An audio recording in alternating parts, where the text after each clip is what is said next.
பாரு, என்ன செஞ்சாலும் உன்ன மாதிரி பொண்ணுங்களுக்கு எல்லாம் காதல்னா என்னன்னே தெரியாதுன்னு எனக்கு தெரியும். ஒரு தடவை ஒருத்தி நினைச்சிட்டா கடைசி வரைக்கும் அவனால தான் மனசை மாத்திக்க முடியாது. காதலுக்காக வாழறவனும் காதலுக்காக சாவறவனும்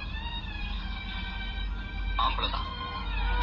ஒரு ஷாஜஹான் தான் இறந்து போன தான் பொண்டாட்டி நினைவா தாஜ்மஹாலை கட்டினானே தவிர உலகத்துல எந்த பொண்ணாவது தான் புருஷனுக்காக ஒரு குடிசையாவது கட்டியிருக்கான்னு சொல்ல முடியுமா?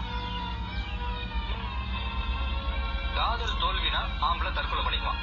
ஆனா நீங்க அப்படி ஒரு விஷயமே நடக்காத மாதிரி எல்லாத்தையும் மறந்துட்டு வேற எவனையா கல்யாணம் பண்ணி குழந்தைய பெற்று போனா போதுன்னு அதுக்கு காதலன் பேர் வைப்பீங்க. அது தவிர வேற என்ன செய்வீங்க? உங்களுக்கு எல்லாம் அம்மான்ற ஸ்தானம் மட்டும் இல்லைன்னா வேஸ்டியா. வெறுக்கிறதுக்கு வேணா வாழ்நாள் பூரா பத்தாம போலாம்.